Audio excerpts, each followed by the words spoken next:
Bonjour tout le monde et bienvenue à cette nouvelle exploration en profondeur. Je suis vraiment ravie de de retrouver notre auditoire aujourd'hui. On a une mission assez colossale devant nous. Oh que oui, une mission très chargée. Bonjour à tous. Fait que notre objectif aujourd'hui, c'est de décortiquer un essai qui est littéralement tout chaud sorti des presses. Il a été publié aujourd'hui même, le 26 février 2026. L'auteur, c'est le Québécois Carl Boileau et le titre de son texte, c'est « La guerre des étiquettes comme arme politique ». C'est un titre qui annonce ses couleurs assez vite, mettons. Absolument. Et pour mettre la table pour ceux qui nous écoutent, c'est un texte qui frappe vraiment au cœur d'un phénomène que quiconque navigue sur les réseaux sociaux ou suit simplement l'actualité connaît très intimement.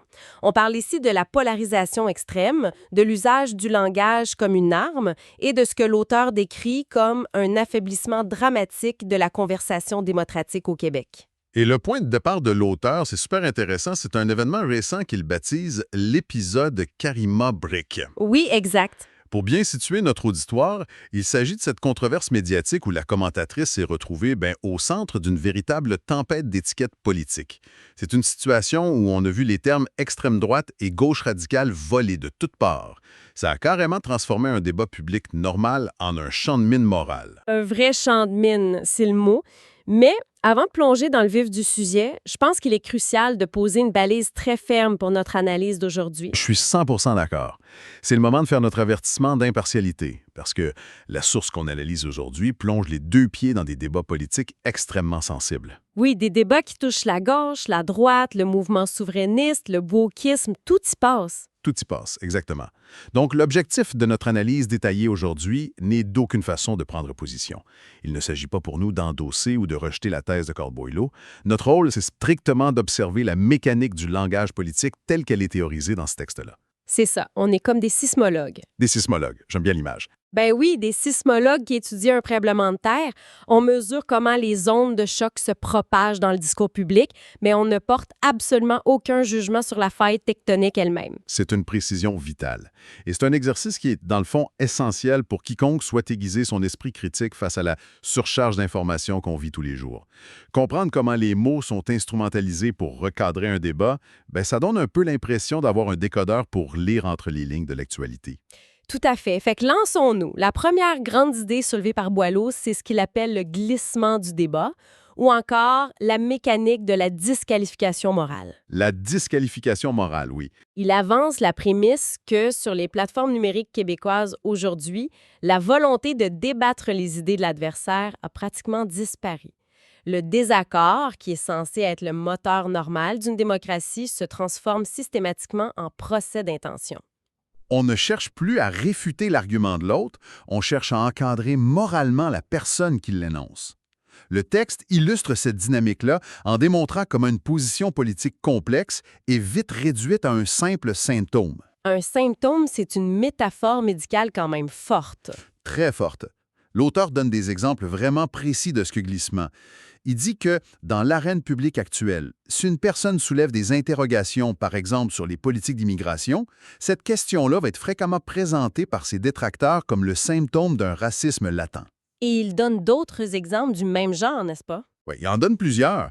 Il dit que si on aborde le débat sur la laïcité de l'État, la position est immédiatement recodée comme étant de l'islamophobie. Si on a une discussion sur les nuances de la théorie du genre, ça devient, selon cette même logique implacable, une preuve irréfutable de transphobie. Et le débat constitutionnel y passe aussi. Absolument. Le débat constitutionnel québécois n'y échappe pas, puisqu'il est parfois balayé du revers de la main par certains en étant qualifié de trumpisme local. Fait que dans tous ces cas de figure, l'enjeu initial du débat est complètement évacué. L'objet de délibération est remplacé par un test de pureté morale. Pour ancrer cette théorie dans la réalité politique concrète, l'auteur utilise le cas très spécifique du Parti québécois. Et c'est là que ça devient fascinant, parce que son analyse soulève un paradoxe assez énorme. Un très gros paradoxe, oui. Boileau souligne que dans le discours de certains opposants très vocaux sur les réseaux sociaux, le PQ est régulièrement affublé d'étiquettes d'une lourdeur historique incroyable. On entend des termes comme « parti fasciste » ou on les qualifie de formation d'extrême droite. Et le contraste que l'auteur amène est frappant. Ben oui, parce qu'il met ce discours-là en contraste avec une source neutre et consensuelle comme Wikipédia. Si on consulte la page de l'encyclopédie en ce moment même, le PQ y est classé comme une formation politique de centre-gauche avec un programme social-démocrate. C'est le jour et la nuit. Fait qu'il expose ce fossé gigantesque entre l'analyse factuelle d'un programme politique et la caricature qui en est faite dans certaines sphères publiques. Ça répond à une stratégie bien définie. L'auteur explique que ce n'est pas un simple adjectif descriptif lâché au hasard. C'est un outil qui est conçu spécifiquement pour déplacer ce qu'on appelle en sciences politiques la fenêtre d'Overton. Ah, la fameuse fenêtre d'Overton. C'est un concept tellement clé pour comprendre ce qui se passe. Exact. Pour que notre auditoire puisse bien visualiser le concept, on peut se représenter une fenêtre coulissante qui est placée sur un très long mur. Ce mur-là, il représente le spectre absolu de toutes les idées politiques imaginables, des plus douces aux plus folles. OK, je vois bien l'image. Or, la société ne tolère de discuter que les idées qui se trouvent à l'intérieur du cadre de cette fenêtre-là, à un moment précis dans le temps. Tout ce qui est à l'extérieur est jugé inacceptable, tabou ou complètement absurde. Fait qu'en collant l'étiquette extrême sur un adversaire ou sur un parti qui se trouve pourtant au centre du spectre, l'objectif, c'est de déplacer artificiellement cette fenêtre. Donc, soudainement, l'adversaire se retrouve poussé dans le champ de l'indicible à l'extérieur de la fenêtre. Voilà.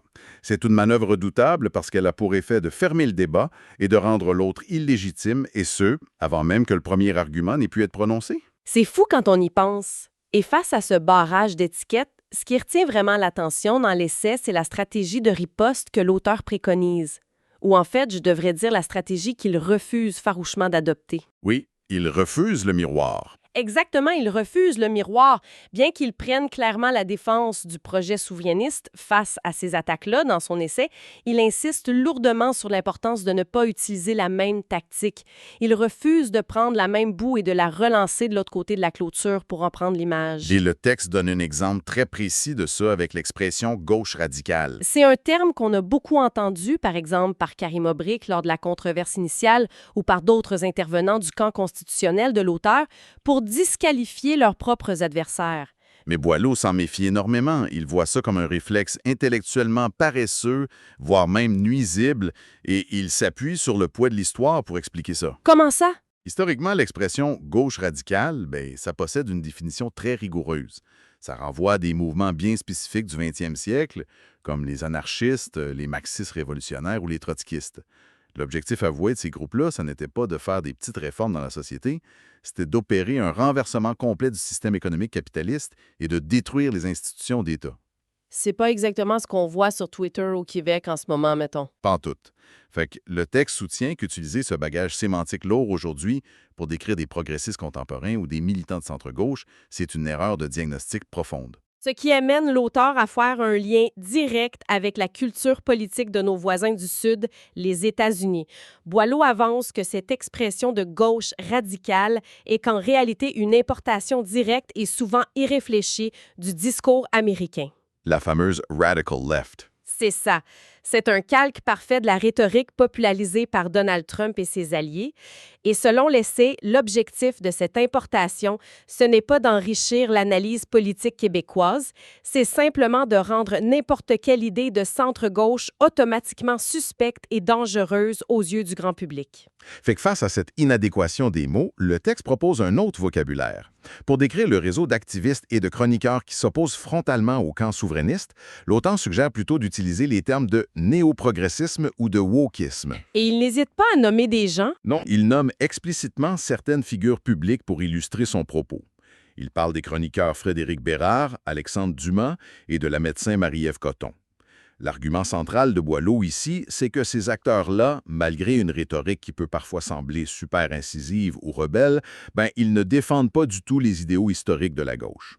La gauche qui, traditionnellement, était axée sur la lutte des classes et la redistribution de la richesse, on s'entend. Exactement. Selon son analyse, ces figures publiques se font plutôt les défenseurs du régime constitutionnel canadien tel qu'il est actuellement et du multiculturalisme d'État. Leurs méthodes discursives sont peut-être nouvelles, mais la finalité de leur démarche, ça demeure la défense de l'institutionnalisme en place. Ils défendent le statu quo. C'est une distinction super importante. Et ça m'amène à un autre point du texte qui est vraiment éclairant, c'est la distinction que fait l'auteur entre les mots radical et extrême. Ces nuances qu'on perd constamment dans les débats télévisés ou en ligne. Ah, ça c'est une de mes parties préférées de l'essai.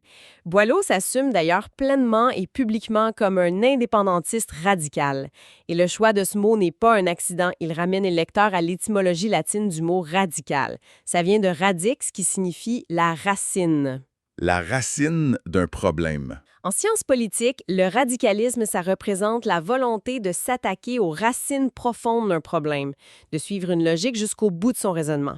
Dans le cas de l'auteur, c'est la quête de l'émancipation politique à travers l'indépendance du Québec. La distinction avec l'écologisme est fondamentale ici. Alors que le radical cherche à comprendre et à traiter la cause d'un problème à la source, l'extrémisme, lui, se définit par la sortie de route. C'est le rejet conscient du cadre démocratique, c'est la volonté de détruire les institutions par la force et c'est l'appel potentiel à la violence politique. C'est pas du tout la même chose. Non. Être radical, c'est-à-dire refuser les compromis de surface pour régler un enjeu à sa base, ça demeure une posture qui est non seulement légitime, mais souvent vitale pour l'évolution d'une démocratie. Confondre les deux termes, c'est s'interdire de penser le changement en profondeur. J'adore l'analogie qui me vient en tête quand on lit ça. C'est littéralement l'équivalent de confondre un jardinier qui prend le temps d'arracher les mauvaises herbes jusqu'à la racine pour assainir son sol.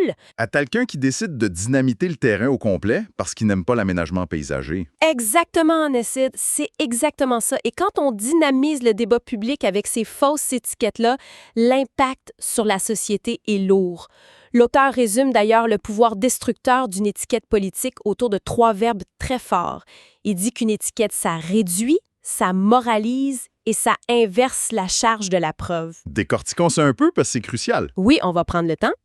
Ça réduit, premièrement, parce que ça prend une position philosophique ou politique qui est nuancée et ça la compresse en un simple signal binaire, en noir et blanc. Ensuite, ça moralise parce que l'interlocuteur cesse d'être un concitoyen avec qui on a un désaccord légitime pour se transformer en un problème moral, un ennemi qu'il faut carrément éradiquer de l'espace public. Pernicieux de toute cette guerre des mots selon l'auteur. Dans un débat rationnel classique, celui qui avance une accusation doit la prouver. C'est la base fin de la... Mais avec la guerre des étiquettes, ce fardeau-là est complètement inversé. L'accusateur lance un mot valise super infamant et c'est soudainement l'accusé qui doit se débattre pour prouver qu'il n'est pas un monstre. Fait que l'énergie n'est plus du tout mise sur la défense d'un programme politique, mais sur un exercice épuisant de disculpation publique. Le texte met d'ailleurs en lumière un exemple frappant de cette dérive avec ce qu'on appelle la loi de Godwin ou le fameux point Godwin. Ah oui, le point Godwin. Pour notre auditoire qui est peut-être moins familier avec ce concept-là, c'est un vieil adage d'Internet créé dans les années 90. Ça stipule que plus une discussion en ligne s'étire dans le temps, plus la probabilité d'y trouver une comparaison impliquant les nazis ou Hitler s'approche de 1. Fait que c'est inévitable.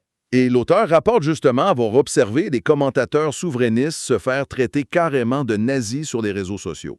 Mais ce qui ressort de son observation, ce n'est pas tant l'absurdité de l'insulte en tant que telle. L'exagération a toujours existé en politique. Ce qui l'alarme profondément, c'est le succès social de cette exagération-là aujourd'hui. Le fait qu'une accusation aussi grave et complètement déconnectée de la réalité puisse récolter des centaines de mentions j'aime, être partagée et validée par toute une communauté en ligne, l'indignation brute génère une traction algorithmique que la nuance ne pourra jamais concurrencer. C'est déprimant quand on y pense. Et quand on observe ce succès systémique de l'exagération, la question qui émerge naturellement dans le texte, c'est de savoir à qui tout ce climat-là profite réellement. À qui sert cette toxicité ambiante? L'analyse de Boileau est catégorique là-dessus. Ce ne sont certainement pas les citoyens ordinaires qui en bénéficient. Le public se retrouve aliéné, stressé par la violence des échanges et devient de plus en plus cynique face à l'engagement politique. Fait que si c'est pas le public, c'est qui? Cette détérioration du climat, ça profite directement à ceux qui tiennent déjà les rênes du pouvoir. C'est l'application moderne et numérique de la très vieille stratégie du « diviser pour régner ». Un peuple fracturé qui est enfermé dans des dizaines de chambres d'écho hermétiques et qui passe ses journées à se lancer des épithètes morales à la figure, ça devient infiniment plus facile à gouverner. Exactement.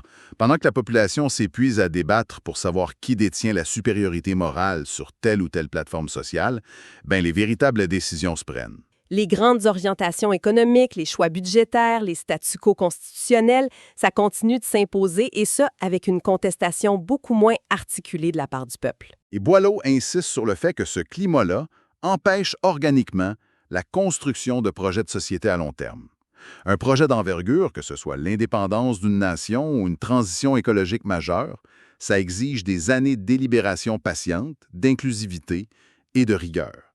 Si les citoyens se perçoivent mutuellement comme des menaces existentielles, ben la conversation s'arrête net. Le projet meurt dans l'œuf.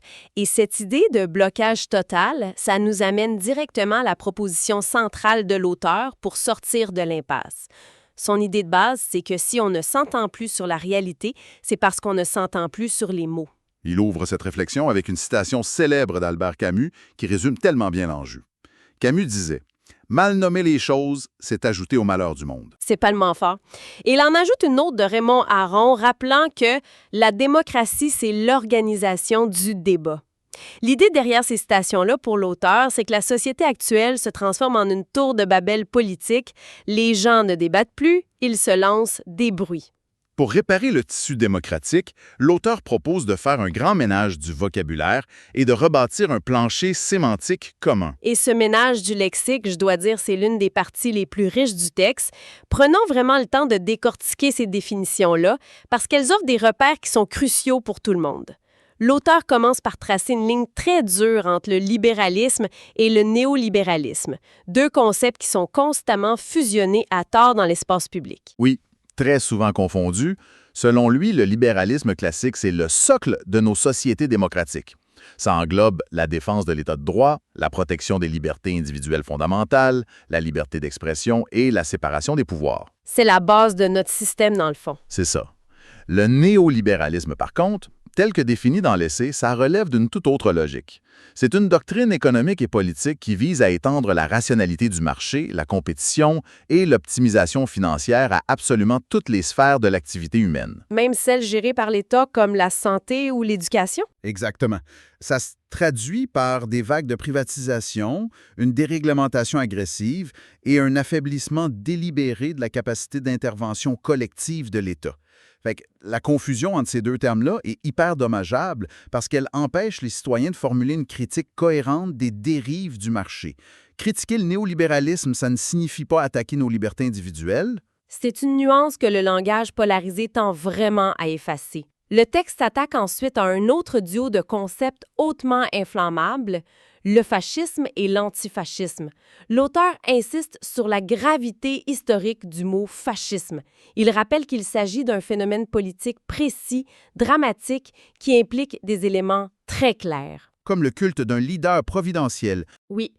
Et l'utilisation de la violence physique et paramilitaire comme outil d'intimidation, la suppression totale de la presse libre, l'écrasement de toute opposition démocratique, le fait de banaliser ce terme en l'utilisant pour qualifier n'importe quel politicien conservateur ou un peu autoritaire, ça a un effet super pervers. Selon Boileau, crier au loup constamment avec le mot fascisme, ça empêche la société de reconnaître les véritables menaces autoritaires lorsqu'elles commencent réellement à prendre racine. Et le pendant de cette réflexion-là, ça concerne l'antifascisme. L'auteur soulève un point très critique. Si l'antifascisme ne s'appuie pas sur une définition rigoureuse et historiquement ancrée de ce qu'il combat, il risque de subir une dérive inquiétante. Le texte se met en garde contre la transformation de certains mouvements en outils de censure préventive. Sans balise claire, la tentation devient super grande de disqualifier toute opposition idéologique, même la plus ordinaire et démocratique, en la cataloguant comme une menace fasciste imminente. Et ça justifie, aux yeux de certains, sa suppression du débat public. C'est dangereux. L'auteur clarifie également le terme d'indépendantisme. Il propose une définition dépouillée de tout bagage moral.